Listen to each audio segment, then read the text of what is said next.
నమస్తే, welcome to our voice. నేను journalist నవత. ఇప్పుడు నేను చెప్పే వీడియో గురించి నిజంగా చాలా ఇన్స్పైర్ అయి చెప్తున్నాను. అది చదివినప్పుడు నాకు చాలా ఆనందం అనిపిస్తే ఇంత బాధ అనిపించింది. ఎందుకు ఏమిటి అనేది తెలుసుకోవాలంటే ఇనాయత్ వర్డ్స్ అనే ఒక అమ్మాయి స్టోరీని మనం తెలుసుకోవాలి. ఎవరి ఈ అమ్మాయి గురించి అంత గొప్పగా చెప్పడానికి ఏముంది అని అంటే నేను చెప్పిన తర్వాత మీకే అర్థమవుతుంది. అండ్ వీడియో చూస్తున్న వాళ్ళు దయచేసి సబ్స్క్రైబ్ చేయడం మర్చిపోకండి. ఎందుకంటే చాలామంది వీడియో చూస్తూ లీనమైపోతూ సబ్స్క్రైబ్ చేయడం మర్చిపోతున్నారు. సో నేను చేసే మంచి మంచి వీడియోస్ మీకు రాకుండా అవుతుంది. అందుకని మీరు సబ్స్క్రిప్షన్ చేసి బెల్ ఐకాన్ క్లిక్ చేశారనుకోండి, మంచి వీడియోలను ఇలానే లీనమైపోయి మీరు అందరూ చూడొచ్చు.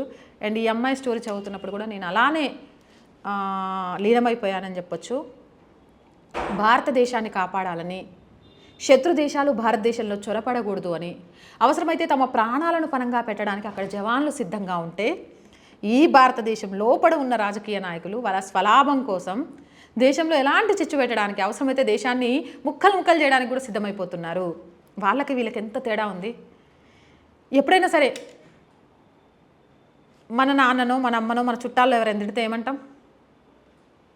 లేదా మన వాళ్ళ వల్ల ఏమైనా హాని కలిగితే ఏమంటాం? వద్దు, వాళ్ళతో ఇంకా మనం ఎప్పుడు మాట్లాడొద్దు, వాళ్ళకు దూరం అయిపోవాలి అని చెప్తాం. కానీ భారతదేశాన్ని రక్షించడానికి ఒక జవాన్గా ఉన్న తన తండ్రి పోరాడుతూ వీరమరణం పొందితే, 3 ఏళ్ల వయసులోనే 3 ఏళ్ళ తండ్రి గురించి తెలియకుండా పెరిగితే ఆ కూతురు ఏం చేయాలి?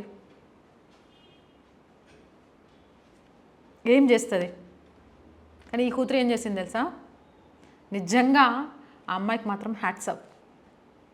తన తండ్రి వీరమరణానికి,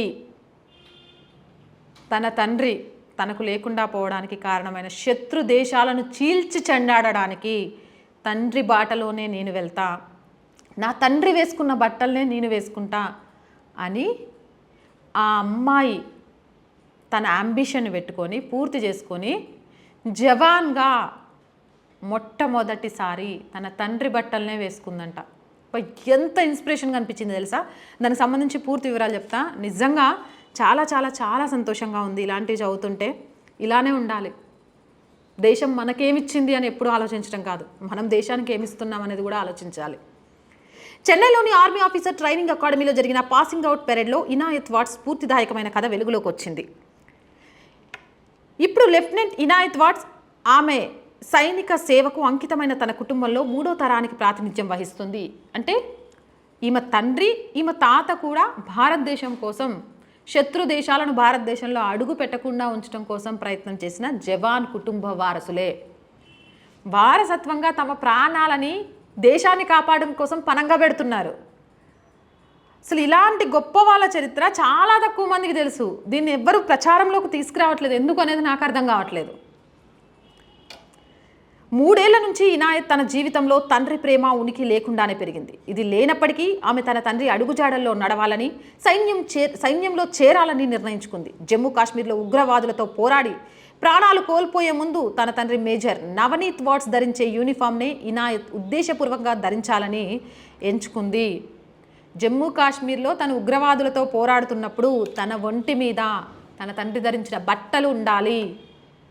ఆ బట్టలు ఇచ్చే ధైర్యం, మా నాన్న నాతోనే ఉన్నాడనే ధైర్యం, ఈ దేశం మీద మా నాన్నకున్న ప్రేమ నా స్ఫూర్తిని రగిలించాలని ఆ అమ్మాయి ఆలోచించిన విధానం ఎంత గొప్పగా ఉంది. చెన్నైలోని ఆర్మీ ఆఫీసర్స్ ట్రైనింగ్ అకాడమీలో జరిగిన పాసింగ్ అవుట్ పెరేడ్లో ఇనాయత్ వాట్స్ స్ఫూర్తిదాయకమైన కథ వెలుగులోకి వచ్చింది. ఇప్పుడు లెఫ్టినెంట్ ఇనాయత్ వాట్స్ ఆమె సైనిక సేవకు అంకితమైన తన కుటుంబంలోని 3వ తరానికి ప్రాతినిధ్యం వహిస్తోంది. వాస్తవానికి హర్యానాలోని పంచకులకి చెందిన ఇనాయత్ ఢిల్లీ విశ్వవిద్యాలయంలో లేడీ శ్రీరామ్ కళాశాల నుండి పట్టభద్రులయ్యారు మరియు ప్రస్తుతం హిందూ కళాశాలలో రాజకీయ శాస్త్రంలో MA చదువుతున్నారు. ఇనాయత్ తల్లి శివాని. ఒకసారి ఇనాయత్ అబ్బాయి అయితే ఏం చేసేవాడు అని అడిగినప్పుడు హత్తుకునే క్షణాన్ని పంచుకున్నారు. నేషనల్ డిఫెన్స్ అకాడమీ లేదా ఇండియన్ మిలిటరీ అకాడమీలో చేరేందుకు తాను ప్రోత్సహించి ఉండేవాడినని శివాని స్పందించారు. చూడండి, ఇదే బార్డర్లో తన భర్త చేసిన ఉద్యోగానికే మళ్ళీ పంపించడానికి ట్రైన్ చేయించేదాన్ని. ఒకవేళ అబ్బాయి పుట్టుంటే మీకు ఏం చేసేవాళ్ళు అని అంటే డిఫెన్స్లో కానీ మిలిటరీకి కానీ పంపించేవాడిని కొడుకు పుట్టకుంటే ఏంటి, కూతురు కూడా అలానే ఉందన్న. ఎవరైనా ఈరోజు ఆవిడ పసుపు కుంకుమాలు దూరం అవ్వడానికి, ఈరోజు తన బిడ్డకు తండ్రి లేకపోవడానికి కారణం ఇవే కదా. అయినా కూడా ఇక్కడ నా అనే ప్రేమ కంటే దేశం మీద ఉన్న ప్రేమ అనేది కొట్టొచ్చినట్టుగా అనిపిస్తుంది. వీళ్ళు కదా అసలైన హీరోలు అంటే, ఈ కుటుంబాలు కదా. ఇలాంటి హీరోస్ని చెప్పకుండా రాజకీయ నాయకులు ఇచ్చే దేనికో తెలియదు, డప్పలు కొట్టి మరి గొప్పలు చెప్తారు. ఎందుకో నాకు అర్థం కావట్లేదు. వీళ్ళు రియల్ హీరోస్ అంటే నా దృష్టిలో. నా ఇంటి నుంచి ఒక ప్రాణం పోయినా పర్లేదు, కానీ ఆ ప్రాణం దేశాన్ని కాపాడడానికి పోయింది. అలాంటి ఇంకో ప్రాణాన్ని పంపించడానికి నేను సిద్ధంగా ఉన్నాను అని చెప్పిందంటే ఆ తల్లి ఎంత గొప్పదై ఉండాలి. హాయిగా జీవించే అవకాశం ఉన్నప్పటికీ ఇనాయత్ తన తండ్రి అడుగు జాడల్లో నడవాలని, సైన్యంలో చేరాలని నిర్ణయించుకున్నారని, అది చాలా సంతోషంగా ఉందని సంతోషాన్ని వ్యక్తం చేశారు శివాని. ఈ పద్ధతిలో ఇనాయత్ తన తండ్రి వారసత్వాన్ని గౌరవించడమే కాకుండా అతను చేసిన విధంగానే తాను దేశ సేవ చేయాలని ఎంచుకోవడం ద్వారా తన స్వంత ఆదర్శాలను కూడా స్వీకరించింది. అంతేకాదు చండీగఢ్కి చెందిన మేజర్ నవనీత్ వాట్స్ గౌరవనీయమైన ఆలివ్ గ్రీన్ యూనిఫామ్ ధరించాలనే చిన్ననాటి కలను ఎప్పుడూ కలిగి ఉండేవాడు. అతను ఆ ఆకాంక్షను కొనసాగించాడు మరియు సైన్యంలో చేరాడు. ఈయన కూడా వాళ్ళ నాన్నని ఇన్స్పిరేషన్ తీసుకొని సైన్యంలో చేరాడట. చూడండి, తాత తండ్రి మనవరాలు దేశం కోసం. చివరికి 3 గుర్ఖా రైఫిల్స్ రెజిమెంట్లోని 4వ బెటాలియన్లో నియమించబడ్డాడు. అతను శివానిని వివాహం చేసుకున్నప్పుడు అతని జీవితం కొత్త అర్థాన్ని సంతరించుకుంది. వారు కలిసి తమ కుమార్తె ఇనాయత్తో ప్రపంచానికి స్వాగతం పలికారు. నవంబర్ 20, 2003న విషాదం సంభవించేంత వరకు ఇనాయత్ మేజర్ నవనీత్ జీవితంలో అపారమైన ఆనందాన్ని మరియు ప్రతిష్టాత్మకమైన క్షణాలని తీసుకువచ్చారు. అనేక సంవత్సరాలు తన యూనిట్తో శ్రద్ధగా పనిచేసిన మేజర్ నవనీత్ 32 రాష్ట్రీయ రైఫిల్స్తో శ్రీనగర్ని మోహరించారు. సవాలు పరిస్థితుల మధ్య తిరుగుబాటు నిరోధక కార్యకలాపాలలో నిమగ్నమయ్యారు. నవంబర్ 18, 2003న ఉగ్రవాదులు శ్రీనగర్లోని ప్రభుత్వ భవనాన్ని స్వాధీనం చేసుకున్నారు. ఈ సంక్షోభాన్ని పరిష్కరించడానికి భద్రతా దళాలు ఉమ్మడి ఆపరేషన్ని ప్రారంభించాయి. 2 రోజుల తర్వాత నవంబర్ 20న మేజర్ నవనీత్ వాట్స్కు ఉగ్రవాదులను మట్టుబెట్టడానికి కీలకమైన ఆపరేషన్ కోసం దాడి బృందానికి నాయకత్వం వహించే బాధ్యతను అప్పగించారు. ఆటోమేటిక్ ఆయుధాలతో ఉగ్రవాదులు భవనం లోపల సురక్షిత స్థానాల్లో బంధించబడినందున ఆపరేషన్ ప్రమాదంలో నిండిపోయింది. రిస్కుల గురించి అధైర్యపడకుండా మేజర్ నవనీత్ నిర్భయంగా తన జట్టును పోరులోకి నడిపించాడు. బాగా వేలుకున్న తీవ్రవాదుల నుండి భారీ కాల్పులను ఎదుర్కొన్నప్పటికీ మేజర్ నవనీత్ మరియు అతని ధైర్య సహచరులు ముప్పును తొలగించడానికి సంకల్పంతో ముందుకు సాగారు. విషాదకరమైన తీవ్రమైన కాల్పుల్లో మేజర్ వాట్స్పై శరీరానికి 6 బుల్లెట్ల గాయాలయ్యాయి. ఒక కల్నల్తో సహా మరో 4 సాహసోపేత సైనికులు కూడా తీవ్రంగా గాయపడ్డారు. అతని గాయాల నుండి గణనీయమైన రక్తాన్ని కోల్పోయినప్పటికీ మేజర్ నవనీత్ ధైర్యంగా పోరాడాడు. విచారకరంగా అతను తన గాయాలకు లొంగిపోయాడు. తన దేశ సేవలో అంతిమ త్యాగం చేశారు.